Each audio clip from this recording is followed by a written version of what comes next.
this is another reason Jess is on this podcast, because I am like you, Leo. This game doesn't really tickle my pickle that much. You didn't even have to start, Jess. He's already started. Yeah, I didn't even have to talk about the wieners. Because you know what? Wasn't erect while I played this game. Just wasn't. Maybe a semi here and there, but it just wasn't erect.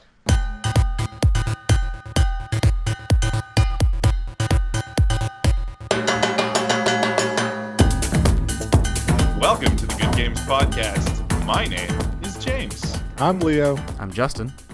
And I'm Jessie. Oh! Hey. Oh, shit! We got another guest. It is my wife, Jess. Hello, Jess. Hi, husband. Hi. wife. Wait, Hi. this sounds like the most unauthentic greeting between man and wife. Hello. Can't you see our natural married chemistry? What? Yeah. Hello, wife. Hello, husband. Hello. Special Jess. guest of my wife.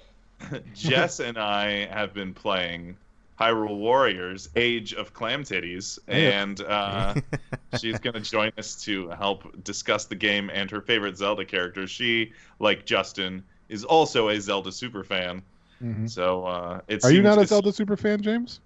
I always That was thought, a very high pitched. I always thought I was a Zelda superfan, and then I met Justin, and I was like, not really, I guess. Yeah. Well, no, see, I think you met Justin, and then you met me, and then you heard Justin and I just, fucking get into it over Zelda. And not in, an argument way, but, in a, we were trying to figure out what size Link's belly button was, kind of way. We're too in-depth. There was but Leo, you don't even know this. There was, a very, very early pilot episode of this podcast filmed with Jess and Justin, and I was hoping it would run maybe 15-20 minutes, and they talked about Zelda for an hour and a half. It was supposed to be our top 5. It was a Yeah. top 5 thing, and we just kept ranting on, and James was like, Jesus, you guys got to move on to the next subject. None of this is can't- usable. We Yeah. can't. We were just talking about Zelda for 100 years. I completely forgot about that until you mentioned it. Yeah, that was the earliest pilot idea for this podcast. That's when rambling about Zelda. James realized he needed me to just rein everybody in, because I'm like, all right, guys, enough about Zelda. Yeah. Never enough about Zelda. And for anybody watching the video, I'm going to give you, because the camera doesn't face the right way, so I'm going to give you a little demo here. Of all the shit. Look at this Zelda my wall. God. I got a whole shrine, pretty much. Yeah. There's shit here. There's all that stuff. Do you have a Zelda tattoo, Ryman? No, not yet. Speaking of it's probably Zelda gonna be. tattoos. I'm sure you have one. That's- Oh, yeah. Yep, right there. Nice. I'm just Little definitely- PG-13 for you, little shoulder blade for you. Very nice. I'm very definitely scared sexy. of tattoos. That's just I'm not Is scared. that the problem now? Because, I can hook you up with somebody. No, You I know. people. It's not that I'm scared. It's just, it's like I keep contemplating. It's like, what would I want Not to ready do? to jump off the deep end, right? Well, I knew a guy who I forget where I really knew him from, but I knew some guy who had the most badass Triforce tattoo with those all these different colors and stuff. It was like if the Triforce was made out of some weird alloy, that was picking up all the colors of the rainbow on it. It was pretty badass. Jesus. Yeah, it was huge too. It took up his whole forearm and all this art around his arm and stuff. So go with that. You know if what, want. though? My Zelda tattoo is actually something that, I don't regret it. It's a beautiful tattoo. But it was one of the strangest tattoo experiences I've ever had, because you have to lay there. My tattoo artist is working on my shoulder, and I can't move. I'm not supposed to move. I'm just looking off to the right. And then she just starts talking, because she sees I have Harry Potter tattoos. She starts talking about how much she wanted Harry and Draco to fuck. And I can't go anywhere. I just have to lay there. Right. Just getting tattooed. I'm like, well, I better not say anything she doesn't like, because she'll turn this into a butthole real fast. Oh, boy. She's whispering sweet nothings into your neck about Harry Potter. It was awful. She was just like, I really thought they'd end up together. And I was like, from what fucking book? I just couldn't say anything. I just had to take it. So, for 2 hours, I was just listening to her talk about this. And I haven't gone back. But... So speaking of Harry and Draco fucking, how many enemies did you fuck over in A Legend of Hyrule Titties Age of Clam Clams. Titties. Yeah. I can't remember what the name of this game is. It is a bit of a weird name. Yeah. So the entire premise of this game. So okay, I usually like to start with an overview of what the game is, just in case somebody tuned in and has no idea what any of this is. So this is both a sequel and a prequel.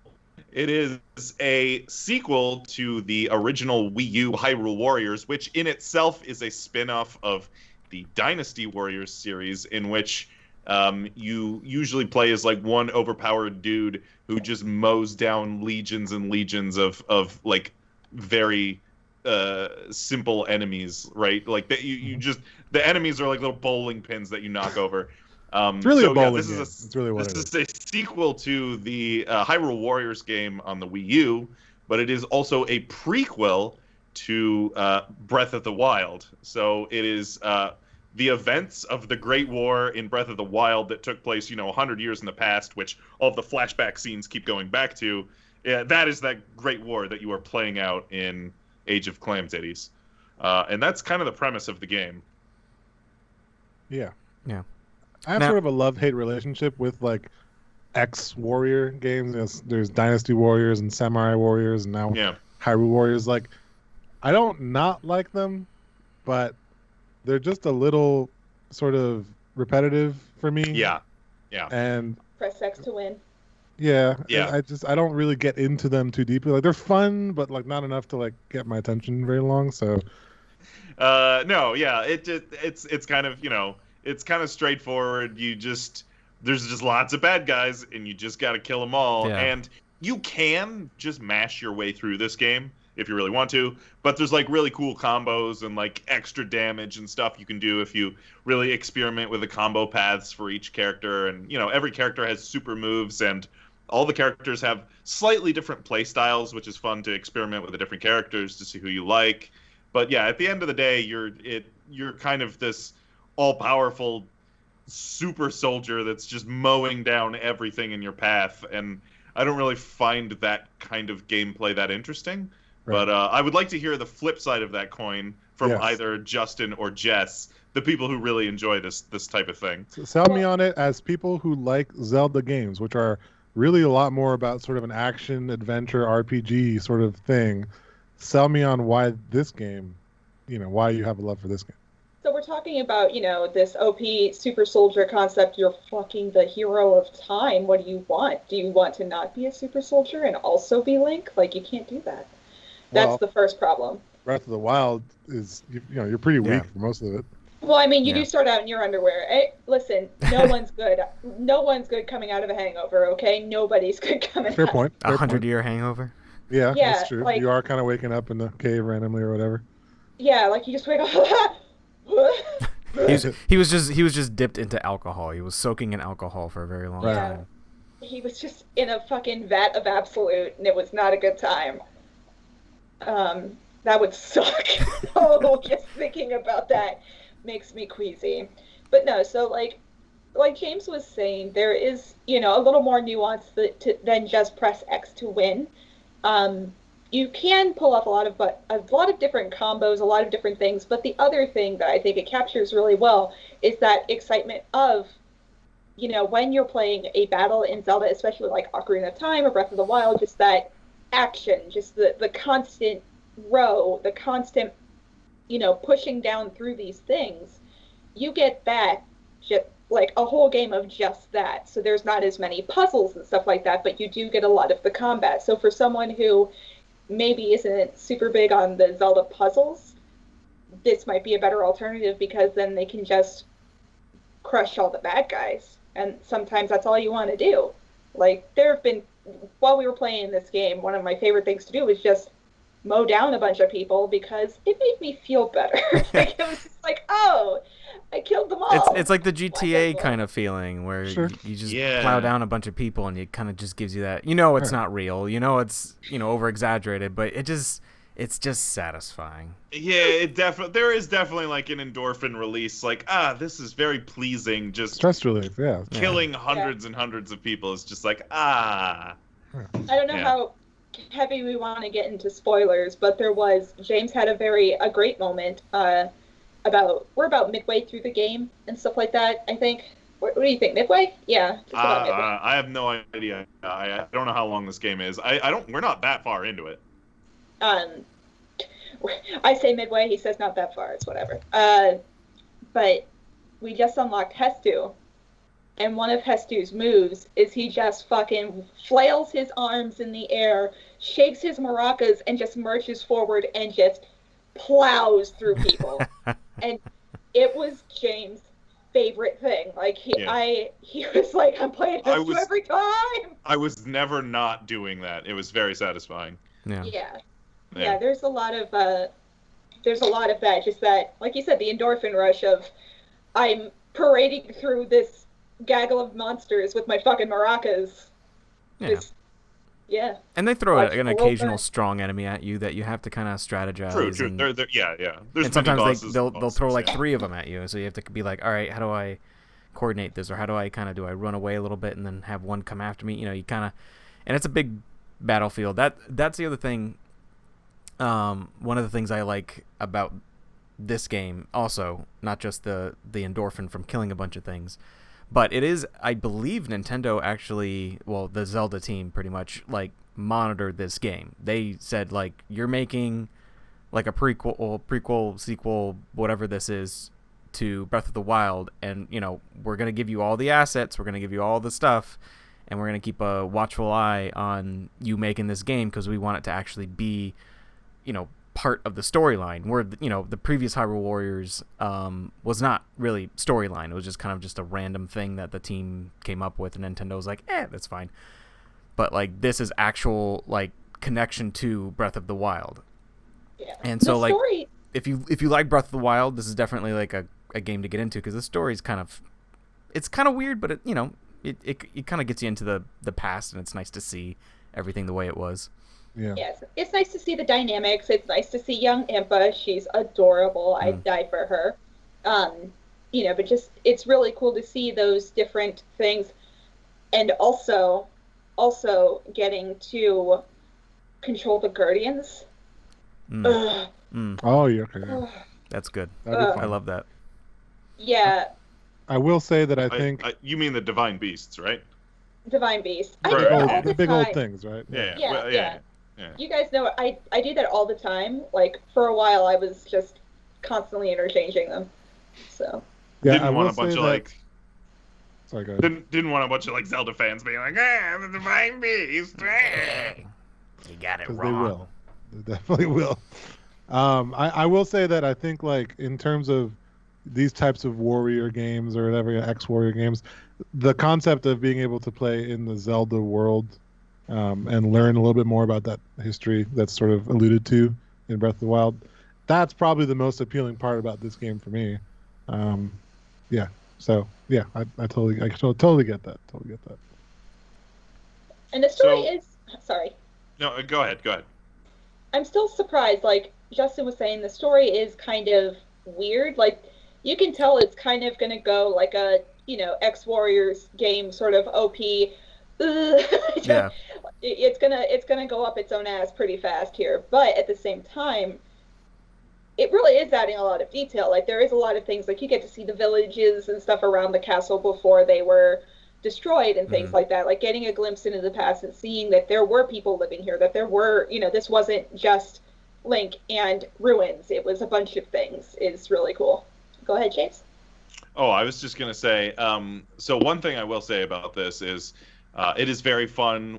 Jess and I have been playing this cooperatively, split screen, which is cool. You get to both be gigantic super soldiers and both mow over, you know, hundreds of dudes. Which I would imagine. I don't know how they balance it, but it seems like it would just make the game go faster because you're able to, you know, split up and tackle objectives independently.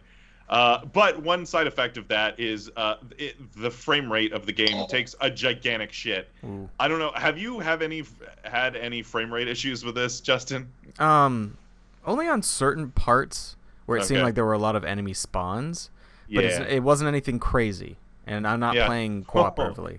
Yeah, split screen was definitely not optimized very well. when there's a lot of enemies on screen, split screen, it turns into a slideshow, and you can start counting the frames. Especially when James tries to light the Switch on fire by summoning as many Koroks as he possibly can. Right. Well, yeah, because Hestu, one of his moves is just summon more Koroks, so you just spawn in even more dudes into the map, and then it's just chaos. So James was doing, he's just like 2 frames per second!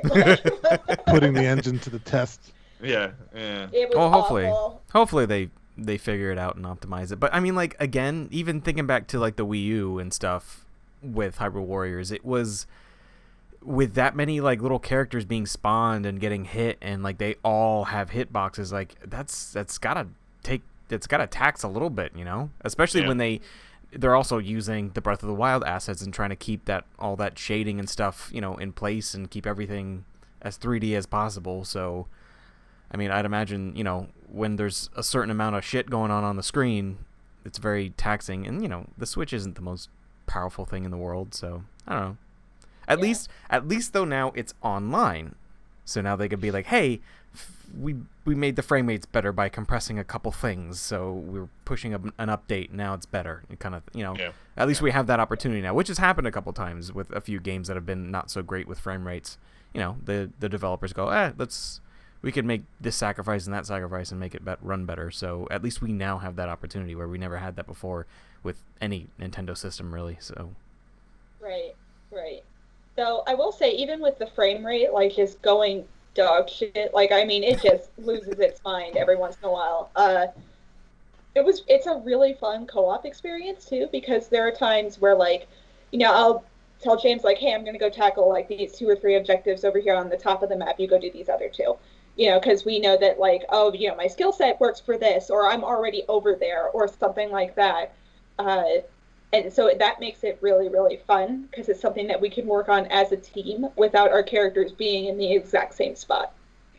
Though there are times where I'm, like, clear on the other side of the map, and James is getting his dick kicked in by a boss, and I'm like, oh, I'm coming! I'm sorry! I got the Korok seeds, though. Yeah, I remember having that problem when I played with Ashley, the old Hyrule Warriors. Was like, I'm over here actually doing the objectives, and we're like losing the game, and she's like, but I got all these items. It's like, but we have to do shit. Come on.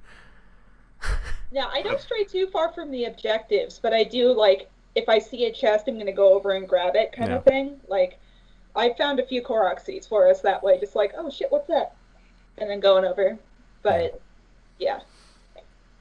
I've as I play through, I've been more mindful of like the items, because before it was like I was just used to running through and hitting a bunch of shit and just getting to each objective. But now I'm like, before I run to the next objective, I do a little look around, like, is that a secret path? No. Is that a chest over there? Let me see. Is there a Korok over here? Okay, you know. So, which is nice. The game gives you a little bit of time to do that. It's not like the game tends to like kind of give you a little bit of anxiety when it starts blasting alerts at you, like, hey, the captain over here is having a hard time. But then it's like, but is he though? Like, can I go check some shit out? I think he's complaining a little, is what I think is happening here. I think somebody's having a case of the Mondays. That was something that also I think that has been a big improvement over the last Hyrule Warriors, because there were times in the last Hyrule Warriors where I was just like, I can't get over there. I don't know what the hell they want me to do. Yeah. They're like, oh, you got to save these things in the next 15 seconds, and 5 seconds have already passed. You better get over there.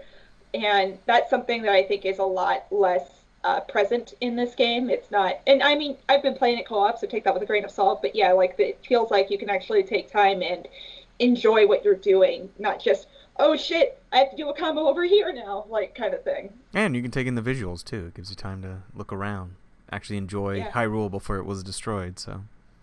Exactly. Speaking of Hyrule and its inhabitants before it was destroyed, I love the dumbass sound effects on the, like, menu screen. Just like if you go to get a weapon upgrade, just the whoa, like, just the NPC noises. Mm-hmm. I do like the NPC noises because they're true to Zelda. Yeah, exactly.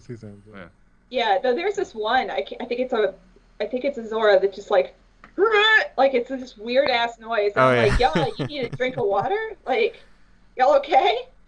It's I think I know which one you're talking about. Yeah, the one is just like, and it's He does like not... a long one too. He's like, "Hurrah!" And you're like, yeah, that's exactly it. okay, you Yeah. excited that I'm shopping at your store, dude? Like, calm down. Something? Did you pull something? Think he had the big O as I walked into his store. Like, Jesus. Or like he stubbed his toe and he's trying to play it off. Just, oh, what are you doing? How are you doing? I'm bleeding. I'm okay. Think I broke it. His toes backwards. But yeah, so that's another thing that's really cool about this is that in the first Hyrule Warriors game, there wasn't a ton of detail in the menus. Now I feel like there's a lot more detail as far as like little things you can do to upgrade and stuff like that, but also just, you know, in the shops and everything like that. It's not just a flat menu screen. It's, oh, look at this map you can go to. That's cool. I like that. Yeah, because the previous Hyrule Warriors were a lot of like clunky boxes with kind of weird systems, and it was just like, like I remember because I didn't get the definitive edition on on Switch. I had just the Wii U one because I was like, I have that and that's good enough. And like the whole system of like having the fairies and upgrading the fairies and doing and feeding them and training them and was like weird, and I just didn't get with that. The side quest system was also weird. Like I think there was a good idea behind it, but it just wasn't. It didn't work right.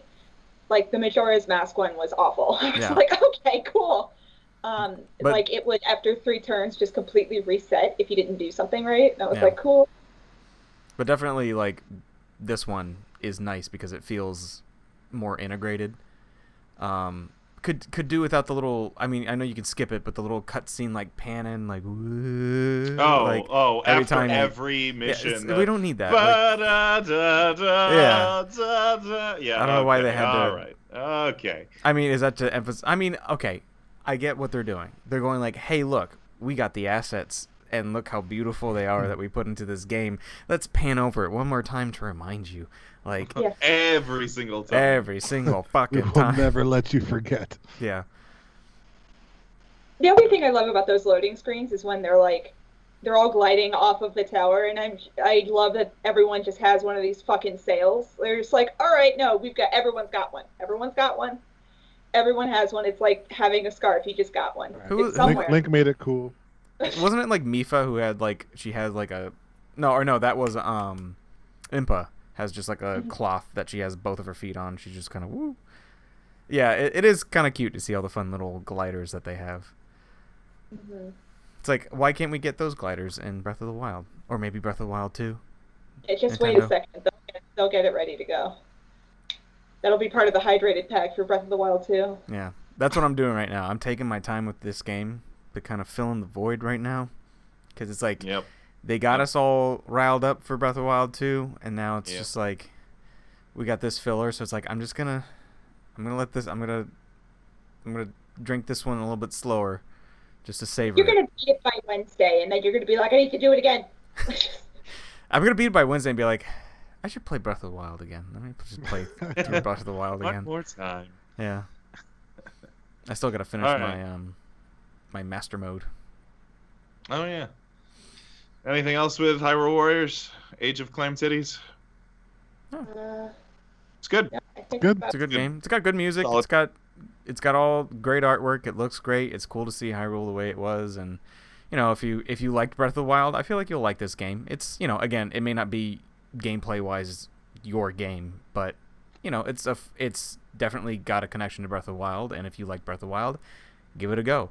If you want to wait until it goes onto like a discount, go ahead. This is not anything that you have to go out and be like, oh my god, I got to see this. This is lore and it's nothing too crazy from what we already know about Breath of the Wild, so that would be what I would say. It's not a bust down a door. Yeah, it's not a bust down a door game, but it is also a very enjoyable game. Yeah. So. And if you're not wanting to commit yet, kind of like me, you can download the free demo on the Nintendo Store. Oh, true. Very true. And play it for an hour and then put it down. Never touch it again. And after you play the demo, which was nice of them, is you can transfer that demo file to the game if you choose to buy the game. That's cool. I like that. Yeah. I like that. All right.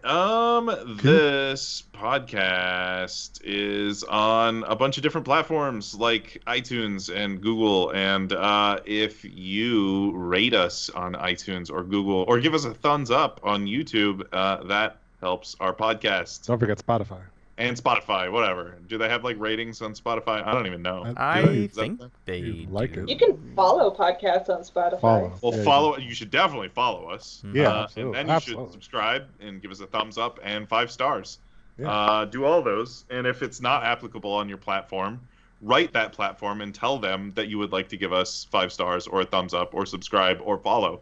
Bitch. And yeah, tell us to your bitch. friends. If you think your friends will Yep. like us, tell us. If- to, Yes, Spread yes, the word. and also tell your friends. Very good point. And you can also contribute financially. We are on Patreon. You can support our podcast directly on patreon.com/goodgamescast. Our email address is goodgamescast@gmail.com.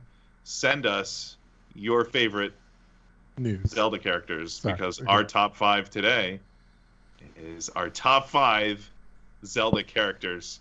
I feel like either Jess or Justin should go last on this one. And We're gonna fucking Really? go. Is what you're do you want to go first, Leo, or should I go first? Before we do that, I just have to say, Leo, I was almost certain you said send us nudes, I did. and I was like, Oh. you did? Oh yeah, no, yeah, Yeah, he did. Say, yeah. yeah, he Oh, said, yeah. yeah. I did. I Well, did that was a joke from a previous episode, and one of us said send us nudes, and then I immediately regretted it. Ugh. we just have an inbox full of nudes at the GG You're cast. gonna send me nudes now, and you're not gonna like it. Yeah, probably. You know what? Send your favorite Zelda hentai. There you go. Yeah. Send your That's favorite better. sexy Ganondorf art. Like Yeah. get some hydrating No, Ganondorf here. no. Yes. Don't do that. Yeah, We're actually, so- please do that. Do that for my benefit, please. At this point, we'll accept anything anybody sends us. All right. You going first, Leo, or should I go first? You go first, man. All right. Okay. So my unwritten rule here was that I didn't have Link or Zelda in my list because they occur in almost all of the games. So my number 5, and I tried to also spread it out, have like one pick from every game, right? My number 5, Marin from Link's Awakening. I think Marin is the best like Link love interest who is not Zelda. My number 4, Beetle from the Wind Waker. Beetle, just the thank you, very good. Number 3, Breath of the Wild's Hestu. Hestu is best to, man. Yes, has to. It's best to. Number 2, the 40-year-old man who wants to be a fairy boy, Tingle, from Majora's Mask. And my number 1 from Skyward Sword, Fi, the spirit of the sword. Interesting. That's a fucking lie. My number 1 is Ganondorf. I was gonna say, like, how was Ganon Fi- not on that Fi list? can go straight to hell. I fucking hate Fi. Fi If is he the is on dumbest fucking anyone's character. list. Oh my I god. can't wait Everyone- to see our You were- reactions I was- to that. I was we're all like- I was like, does James My have a number weird 1 like is fantasy thing? Ganondorf, and I sort of bent the rules here because there's usually Ganon or Ganondorf or some incarnation of Ganon in every Zelda game, most of the Zelda games, but there's really only 3 Zelda games where actual like Ganondorf appears, so that's my rule bending, and I'm going with Ocarina of Time Ganondorf. Oh, the best. Yeah, the best, Oh, yeah. the best The and best. most intimidating Ganondorf. I feel like That's the most my iconic top 5. Ganondorf, really, too. Yeah. Okay, mine will be quick. It's pretty simple. Number 5, Navi. She was super annoying when I played the game, but years later now, it's like I kind of miss her. It's like you didn't realize what you had until it was gone. Okay, wait, never mind. She's annoying. Now she's annoying again. Okay, she's dead to me. New number 5. No, I'm just kidding. That's my number 5. Number 4 is also Tingle. Sort of Nice. a legend Hell yeah. in Hell yeah. Zelda characters. Number 3 goes to the Mask Salesman from Majora's Happy Mask. Mask Salesman. Nice. Dude was just like the craziest bipolar facial expression, creepy character. Like it was awesome. Yeah, he was Yeah. super into child strangling too. It was really, Yeah, it was. It was. What a weird guy. What a weird, Yeah. fun character that they made. I I think that he would strangle a child. along the same lines, I think, is the Phonogram Man, or AKA Windmill Song Man. His name is Guru Guru. Guru Guru. Yeah, just kind of a creepy dude, and you don't trust him, but he has a kick-ass song. And I, unlike James, kind of had to put Link at the top. Like, you've got a sword, you've got a shield, you're a Legend of Hyrule, you've got me sold. That's fair. That's fair. You That's got fair. me. Before I even knew what Zelda was, I liked Link. That's how All much. right. That's All how cool that was to me. Are you guys ready to rip into the meat here? Because you know All right, here we go, here we go. we're gonna go nasty. All right. Okay. So a lot of mine, I love a lot of Zelda characters. Like it was a hard pick. So my criteria for picking were characters that evoked an emotional response from me, something that made me go, oh shit, or like a very memorable moment. So for me, my number 5 is Makar. So Makar, when he played his song with Fado, that was such like just the whimsy of it, and the And Link just Link just like, it's fine that this kid's talking to a ghost. I don't care. yeah. My boat talks. Like it's It's a weird world. exactly. This leaf is talking to a ghost and playing the fiddle. Okay. But it was such a whimsical moment, and it just really stuck with me for a long time, to the point that when I hear that song, like I still feel that same sort of warmth. So that's why Makar is my number 5. My number 4 is Melon from Ocarina of Time, specifically adult Melon. Whenever you go out into the field, well, even young Melon, you can go out to the field and she's out there singing. The first time I encountered that at night, I thought it was just the coolest. Like, it felt like a secret, even though it wasn't. You could go there. It was so cool to just go out there and hear her modulated singing, and for her to just fucking stand there for what felt like forever. Like, night doesn't change while you're in there, but if it did, I'm sure she'd be out there for quite a while. So I thought that was just amazing, and it's something that stuck with me for a long time. My number 3 is Anju from Majora's Mask. I had a feeling you were gonna have Anju on there. Yeah, Anju is definitely, like, she was a very complicated character. And just, like, seeing her go through things like, crying over missing Cafe, like, just going through the stages of loss and everything, and then, depending on how you played through, she was either waiting with her wedding dress at the end of that 3rd day for Cafe to come, or she was waiting with Cafe to face the next day. And that was just so cool to me. That was one side quest I really worked hard on to make sure that I did right. I definitely failed several times, but yeah. It's really easy to fail that side quest. But especially when you're 12. Where's the guide? Where's the guide? Exactly. But it was so neat to watch that unfold, and I hadn't seen anything unfold like that in a game before, so she was very, very impactful for me. Also, I thought it was really cool that her skirt swished in Majora's Mask, because I'd never really seen that before, too. Like, it was just like the weird animation. I was like, oh, cool. Ahead of its time, Yeah, exactly. Like, that was the use of the expansion pack right there, was just to get that dress switch. Yeah, there you go. That's half the cartridge. My number 2 is Midna. So Midna was another one that, and I feel like that shouldn't be a surprise for anyone either, because she's kind of like the asshole princess, and that's also me. The asshole princess. That's funny. I like that. Yeah, everyone was very immediately accepting of that. Like, oh yeah, the asshole princess. Yeah. She literally killed a dude, like, it's like the one Zelda game where, like, literally a princess just jabs a guy in his chest and kills him and goes like, let's move on.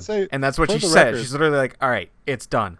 Let's go. For the record, Jess is a sweetheart, but do not fuck with her. Like, right? Like, she will kill you. The landscape. She was just, it was really interesting to watch her character unfold, especially because she started this like little impish thing, and when I saw her transform for the first time, like, this was, the internet was a thing, but like big spoilers like that didn't exist quite yet for me. So whenever I saw her, I was like, oh my god, that's amazing. Yeah. She's so pretty, she's so awesome. I absolutely loved her. And like she was just so ethereal, very different from what we usually see in a Zelda female. So that was a reason that I was really into Midna, the Asphalt Princess. Then my number one is actually going to be Breath of the Wild Zelda. Ooh, okay. Interesting. This was a character that this was the first time I really felt like we saw Zelda as a character, like as a full-fledged character.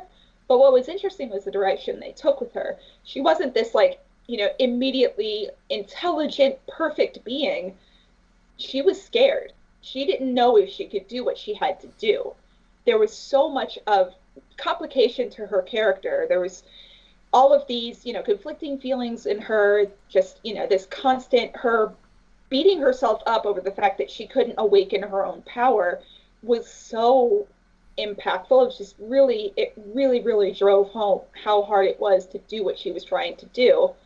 And I can't remember what trip we were on, but James and I were, both on a trip. I had just, and I had just started, he was dead asleep, and I stayed up all night finding all of the memories because I wanted to find out what happened to her, what really, what she had gone through and everything, and just seeing her break down over the fact that she failed. I was like, that's fuck. I started crying. I was like, oh God, that's me too. I know how that feels. And the fact that they made her so human just makes that easily my favorite Zelda of all time. She's so very human, and so she's a fucking nerd too. That's the best part. It's not she's like, oh well, I can do magic, or I'm gonna try to do magic, but also I have an iPad. Okay. That sums up Jess pretty much right there. Yeah, I'll do magic, or also I have an iPad. So yeah, that. So that's my top 5. And to recap, since I kind of went into detail on every single one of them, I said Makar, Malin, Anju, Midna, Zelda. So Good top 5. Yeah. All right, bring us home, Ryman. All right, mine are gonna be the fun. Mine were mostly the fun, silly characters that I just loved. The ones that just kind of I always think about all the time. So my number 5 is Robbie from Breath of the Wild. I just love just love his fucking we're gonna make some tools, motherfucker. Let's go.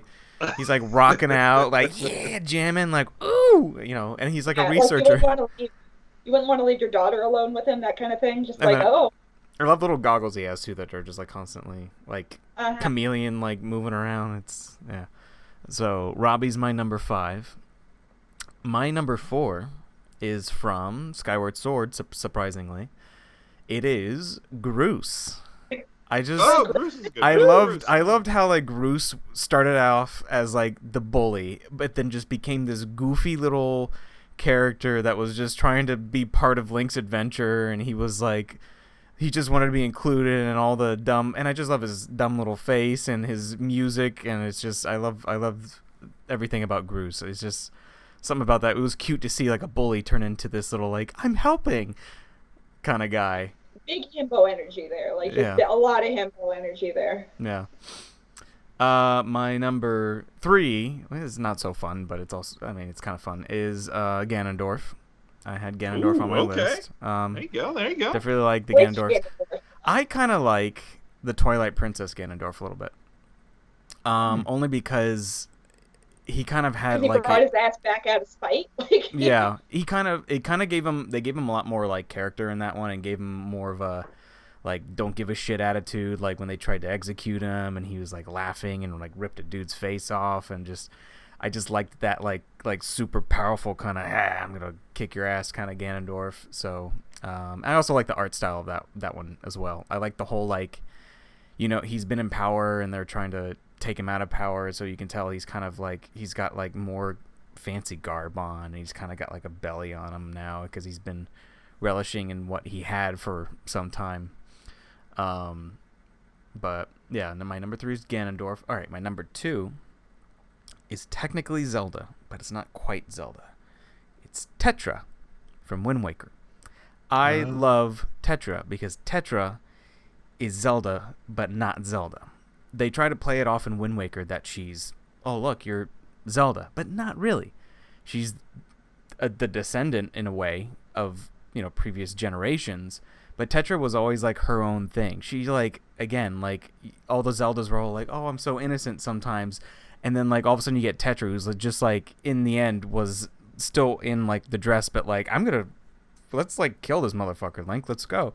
She was a pirate, you know, and she didn't give a shit, and she was willing to cheat people and rob from people, and it was an incarnation of Zelda that definitely had a little more attitude and yeah, sass. It was like it was a great. I loved that like attitude they threw on her, and the fact that like for a moment it was like, you know, when she transforms and you're like, and she kind of has that innocence, like, oh god, I didn't know, like, oh, wow, and it was kind of overwhelming for her. But then in the end she comes back like total badass, like bow and arrow, let's go, kind of comes out strong in the end. And now my number one. Can anyone guess what my number one is? Should I look into your background? No. My number one is Tingle. Oh, shit. You gotta have the Tingle. I thought you'd pick Link for sure. I really thought you'd pick Link. I mean, What the same thing with James is like, it's recurring, and it gets to a point where, like, to be all honest, like, I like a lot of the Link characters, but they just almost... They're all kind of the same. Kind of the same. I mean, you're playing the character, they don't talk, you know, the whole demeanor. It's, I don't know, it's just like, not to say I don't like Link. This isn't like I don't like him. It's just like, I like to put the more characters that left a memory on you, and Tingle most definitely did that.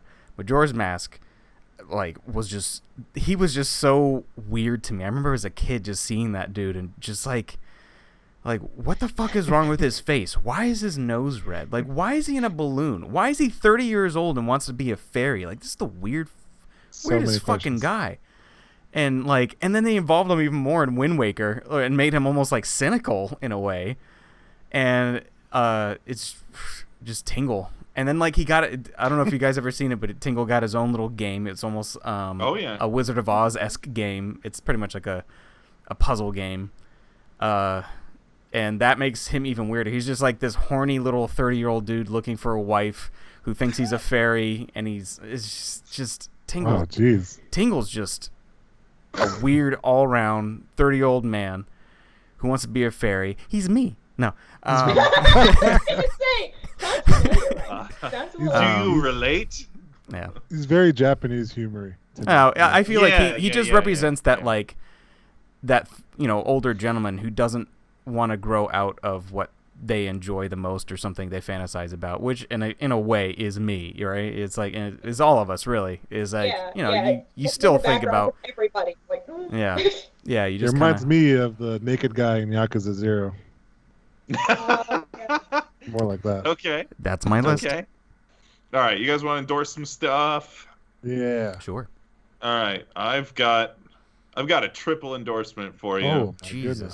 One is something I've endorsed before, but I'm going to endorse it again because it just came back. The latest season of BattleBots is now airing.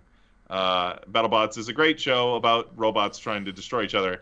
I'm also going to endorse the Hulu reboot of Animaniacs. It is good. I heard it was good.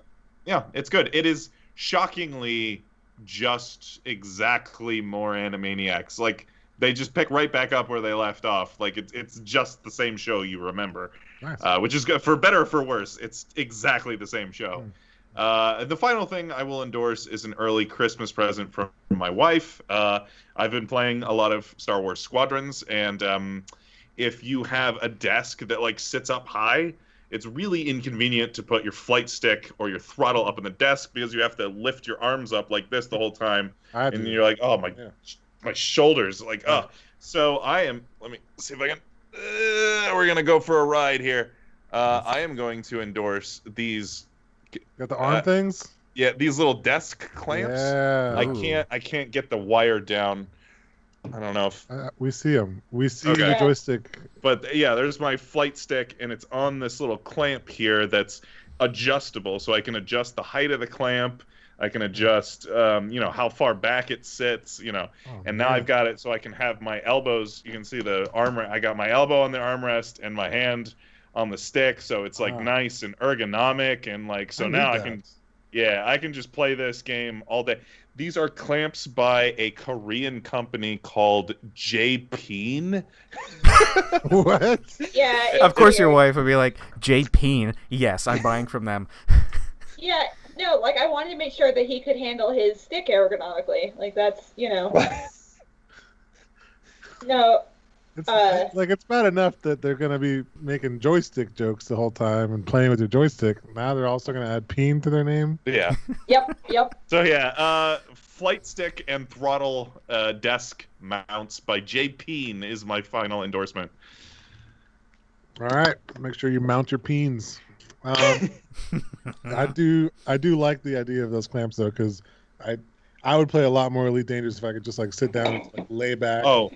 Well, now it's also great for VR because I can just like lay back into the chair and then have my Otherwise, normally I'm like up here and Yeah, it probably makes it a little sick because you got a headset on your head leaning back on you, and then you're trying to have your shoulders up, and you're it's like, way more comfortable, and your arms aren't exhausted. Just for the podcast, once I figured out how to swivel this microphone, I can lean back like this. Like, oh, look at you lazy ass. Yeah. You got a nice little mic mount there. That's nice. I gotta get one of those. Oh, I think that's pretty much the same one I got. Yeah, I guess I just didn't. I had it so tight. I had too tight, and I couldn't swivel it. Oh before. You can yeah. I just didn't think about it. Speaking of swiveling hot asses and tights before. Segue. Good segue. Don't worry, it's gonna get nasty. I would like to endorse this gift that my husband gave me. So he has a for his computer for Squadrons, he has a hot ass, which is hands-on thruster and stick. And in doing so, he donated to me a very sentimental thing. It's his old joystick, but I like to call it the cock and ball because it's just you hold it, like that. So I'm going to endorse this old Microsoft cock and ball is what I've got going here. In all seriousness, I'm actually going to endorse the Grilled Cheese Gallery at St. Augustine. We went on our second St. Augustine trip this year, and both times we've gone to the Grilled Cheese Gallery, and it has never failed to be one of the best meals we have that weekend. Like sounds amazing. It's really good. They do this variety, you think, oh, grilled cheese, kind of hard to fuck that up. But I mean, my grilled cheese I ordered had lobster in it and ended up being amazing. And James gets this one that has a bunch of different cheeses in it, which, again, actually pretty easy to fuck up. And it's perfect every time. Like, they've really, really figured it out. And it's this little place in the downtown square, and it's very, very good. It's like gourmet grilled cheese, and it's like a triple cheese blend that has like a chipotle mayo that you dip it in, and it's delicious. Grilled cheese is like Smash Brothers. It's like very easy to pick up, but when you can truly master the art of grilled cheese, you're on another level. Yeah. And they're very reasonably priced too. Like I don't think they know they're as good as they are yet, so I hope they don't listen to this. Yeah. Cool. Yeah, St. Augustine's nice. It's got a little fun little places that you always discover somewhere new when you go there. So. I'd like to go back. I haven't been since I was a kid, really. Yeah, make a trip. We've gone twice now. I guess this is kind of turning into a just general endorsement for St. Augustine too. Like it's not got a lot. Like it is a touristy place, but there's not a ton of tourist traffic. Like there's people there still, but it's not. Like as far as places to visit during COVID, it's actually been very easy to get around there, to find places to eat, to find, I never felt, I think there was one time on our first trip where I was like, okay, this is a little packed, but beyond that, like everything is spaced out well. Everyone there is really working they're working to make sure that you feel safe. Like we never had a table that was right up next to anybody or something like that. So, yeah, highly recommend going to St. Augustine, too, because that's such a wife endorsement. Like, oh, go to St. Augustine. It was a great vacation. I like the vacation. I like the vacation. I spend my husband's money. I did. But listen, really, though, the food there fucks. Like, it's not playing around. So, Grilled Cheese Gallery, absolutely. St. Augustine, absolutely. And just find other shit. Go to the Nightmare Wax Museum. That shit is a nightmare. It's worth all 10 of your dollars because you're not going to sleep for the next 3 days. It's going to be great. Anyway. Okay. I'm not sure that I would voluntarily give up my sleep for 3 days, but You would for these. These are pretty fucking nightmarish wax figures. They're nasty. So. Okay, well, I'll go next.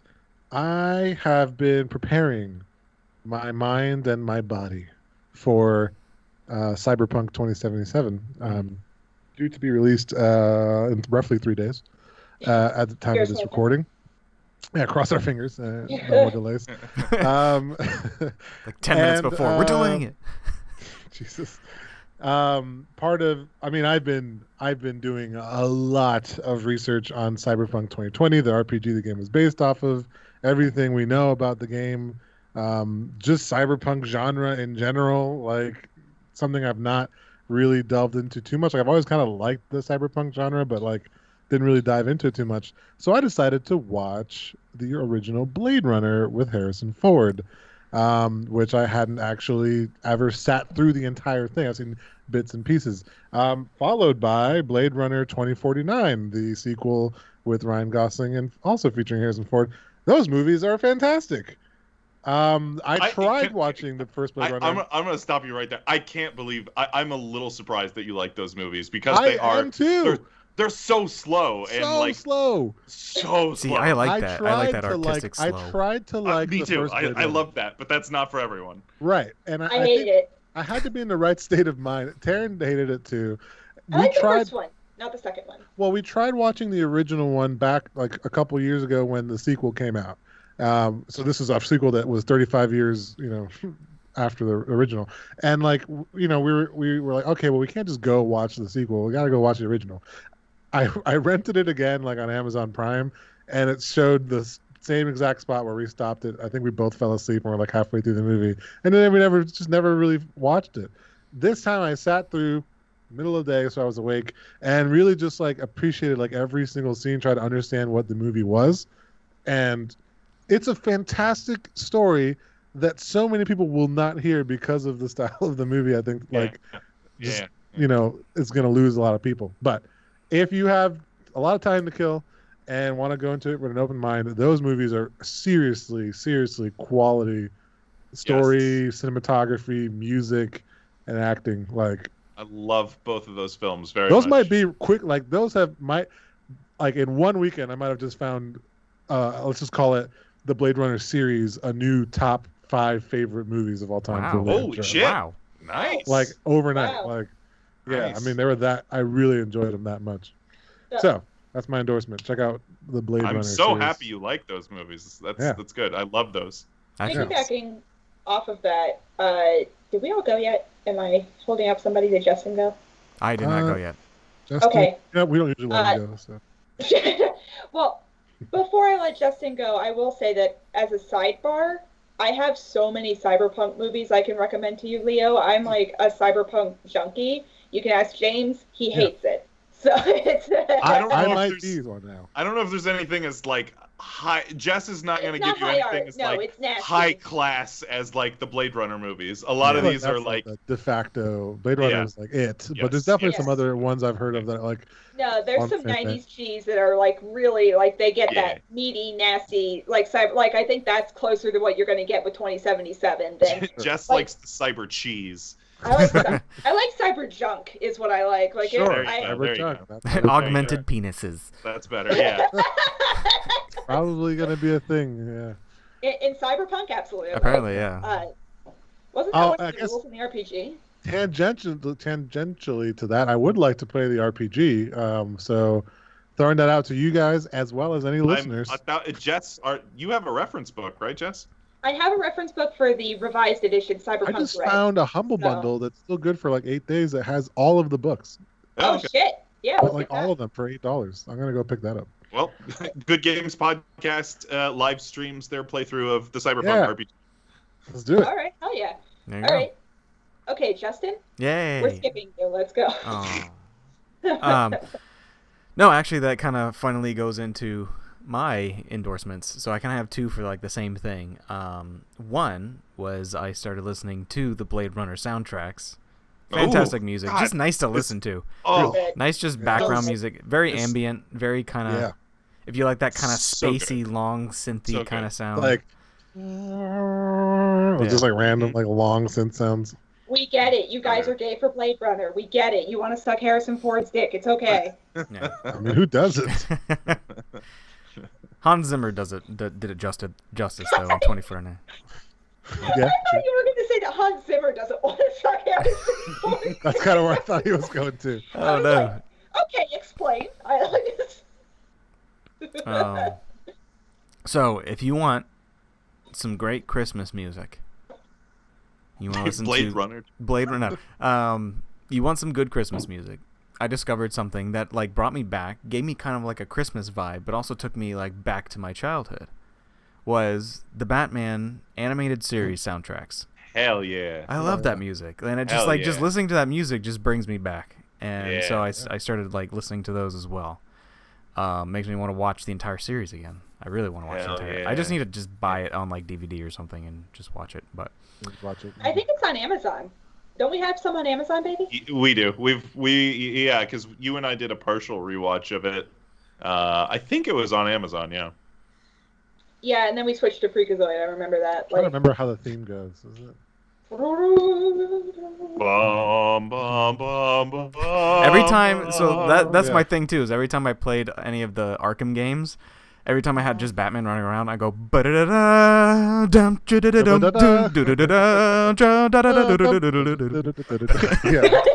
Just him running around punching people. Ba-da-da-ba. So It's great. yeah, those are my pretty great. recommendations if you want to Nice. get back into the chat. I want animated series like back again. I just want that series. With the way things are going, like with the Animaniacs, With the reboots, like, Everything's please, getting might not be rebooted, hard man. on. Everything's getting rebooted. You know, Mark Hamill. I always forget the guy that Kevin Conroy. Conroy. Yes, thank you. Just the original act. Just those two. Just put them in there, and everybody else can be their own voice. You know, but Yeah. well, maybe Harley Quinn can come back too. But Yeah, Tara Strong is still working very hard. So yeah. Let's keep her in. yeah. I feel like Mark Hamill. Can he really do it anymore though? Oh Like, yeah. Oh yeah. yeah. He literally. Yeah. So there was a video I We think don't where talk so bad old about now. Mark Hamill in there's the a good opening. video, Shut Leo. up. I don't know if you've seen it, where he read Donald Trump Oh. quotes as the I Joker, haven't seen that one. No. and it's horrifying. But like, how long can he really keep that up? I just feel nervous every time I see I feel him like he can doing do the that Joker more voice. now than he could before, You think so? because now he has like kind of oldish, raspy voice. It looks so like it almost takes his he's entire- like just becoming the Joker. It looks like it takes a lot of energy to do though. Like if you watch him do the voice, it's like I feel nervous for him. Like you're gonna break a hip doing this Joker voice. Yeah, Like, I do the voice, and chill out. it hurts a little bit. yeah, it First looks off. painful. First off, Leo, don't you ever say a cross word about Mark Hamill again.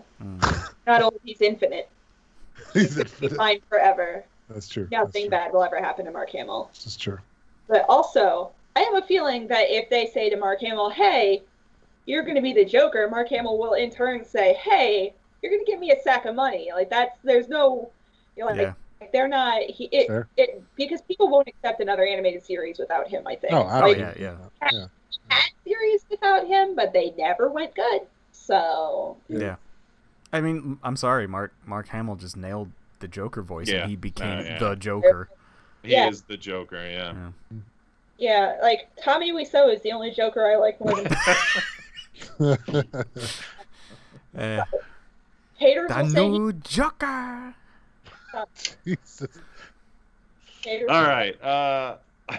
Our next show is our last show of the year. Oh, and what a show it will be. It's going to be a big one. We're doing our top 5 games of 2020, and we're talking about Cyberpunk 2077. Hey, That's going to be a big one. I have an idea that just struck me. Struck. So no, this won't work. Okay, Now so you normally Now you normally guys, we do our episodes every 2 weeks. All right. I think Cyberpunk coming out like towards the end of this week leaves us a little bit of a too short of a window to do another 2-week recording. Yeah, really, I'm fine. yeah. I'm fine pushing it back a little bit. Just yeah. push it back a week, and then I was gonna say, and then I'll happen to be in Florida that week. Oh. But What the Co- fuck? I don't know how open you guys are to meeting 6 feet apart or whatever and getting And together breathing for. COVID on each other. I mean, I'm taking the risk and seeing family, keeping it small as small as we can. But if you guys want to jump in the risky COVID game and get together for an in-person impromptu I might do that. end of the year thing. That's pretty big. Yeah, let's figure out logistics here. Let's figure this out. I'd be down to do that too. I'd be. Yeah. I will say, can I replace my top 5 video games with my top 5 cyberpunk films? Because now I'm thinking about it. Like, yes. Top video games. Yeah. What is top 5 going to be? Just top 5 cyberpunk things? No, Oh no, it's gonna be top 5 games games of the year. It's the end of the year. Oh, that's good. Yeah. So Leo, Justin, and I'll give our games of the year, and Jess, if she's on, will give her top 5 cyberpunk films. I'll crash in near the end of the episode and just be like, I heard y'all talking about cyberpunk, and then talk for 45 minutes. Right. About Regardless, films. just hop on and tell us all about your favorite cyberpunk games, or movies. Mm-hmm. I'll wear my Trinity glasses. It'll be great. It'll be real silly. Cool. Yeah, I'm excited about that episode. It's gonna be fun. That's gonna be a big one. Hopefully, we can do something special for that one. We'll have to figure out if we can meet in person.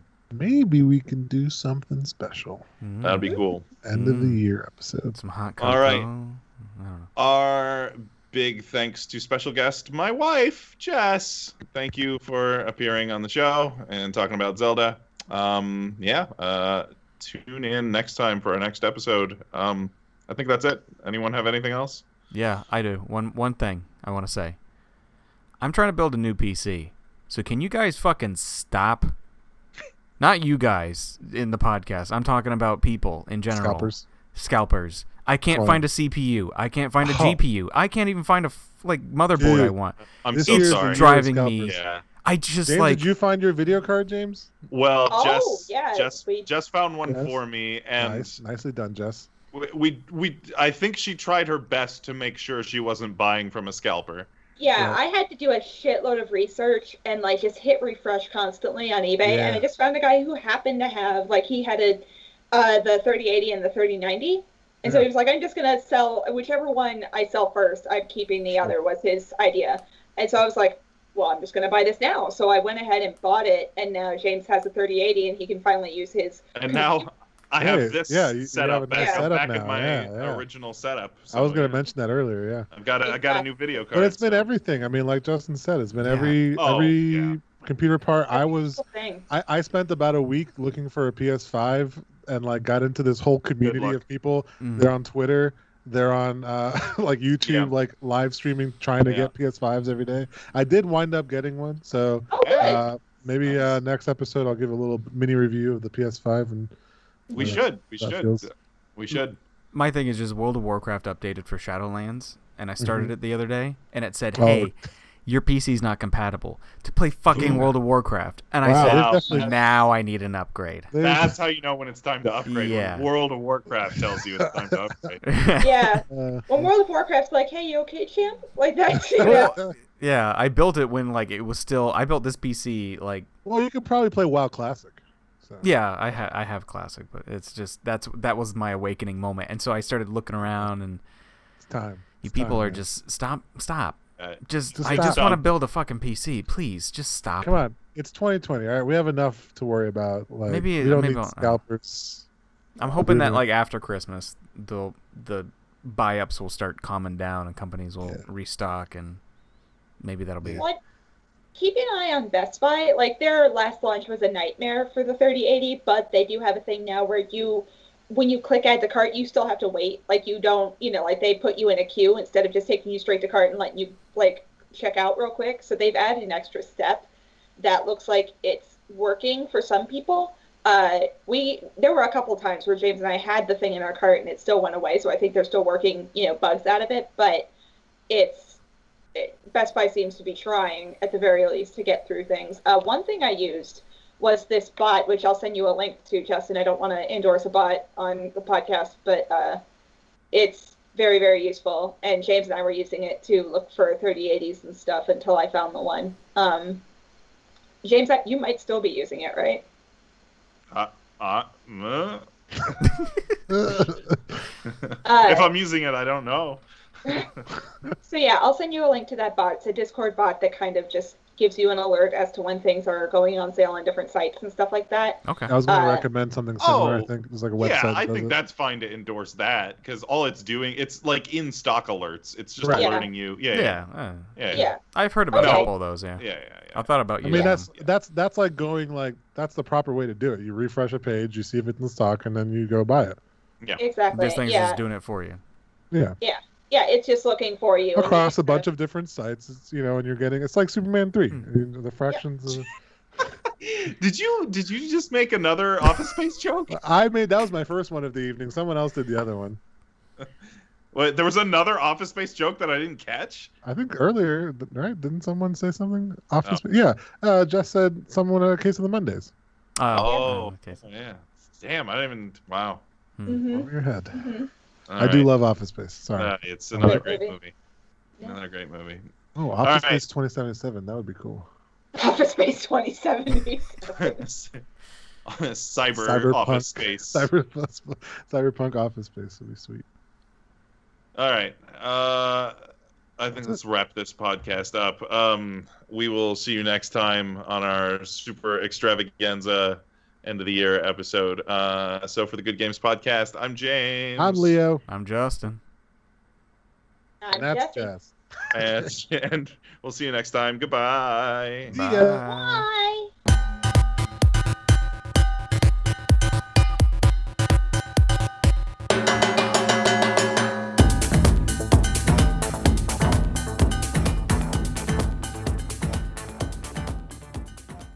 Sort of a creepy. We're just gonna end it Also- there.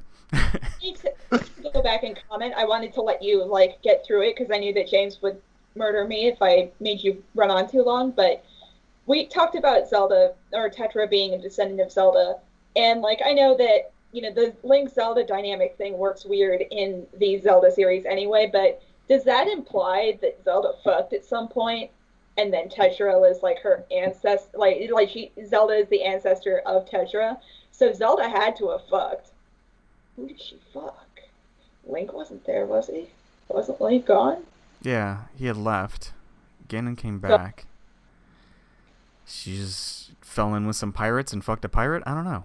There you go. Sweet. I mean, happy Tetra did master. have tannish skin, not the typical pale white skin, so. So it was. One of those really dopey looking pirates. Yar. Yeah, got some of that sweet princess. Yar, I'm juice. gonna fuck the princess. Oi. Yar. Her options probably fell down greatly whenever the world flooded. It's you or a Gorin, so. It is weird when you start trying to think of how the heritage works. You kind of go you try to think did. I feel like that goes with it's like magic. It's like how Disney would try to explain lineage. They had a baby by simply touching each other on the hands. Because that also implies that King Rome fucked. Yeah. And then also the King Zora. I mean, he's got a daughter. King Zora fucked twice. Well, do they fuck? I feel like they just kind of. The female They split probably out the wank. eggs and Like, then he wanks onto the eggs, right? I mean, that would be what it is. They're fish, right? He's still a giant whale man, and a giant whale man, they had to, crank his seed onto these eggs. Unless that maybe that's gave the us- reason he sat on the fountain, is so that all his juices would flow through the waters. Oh, that's why everyone swam through the waterfall. They So were while like, you're "There's the bottom." while you're talking to him, he's just kind of doing his thing right there. Yeah, he's like, "Oh, hold on. Like, Wait, what? Why don't you take a dive in the pool over there? Water's great. There's some. It's blessed by royal blood, if you know what I mean. Sorry if it's a little salty. Oh no. that's why ocean water is salty, because Zora's coming in. That's nasty. That's very nasty. Yeah. All right. You knew it was gonna get to this point, James. We I should have know. Jess on every week. I know. Why, Zora's so- coming in. So I can be like, so are you implying that these characters fucked? Is that what you're implying? Are you, I knew what would happen. I knew the consequences. He knew what this was. he married me with some very wild assumptions about me, so he's ready to, yeah.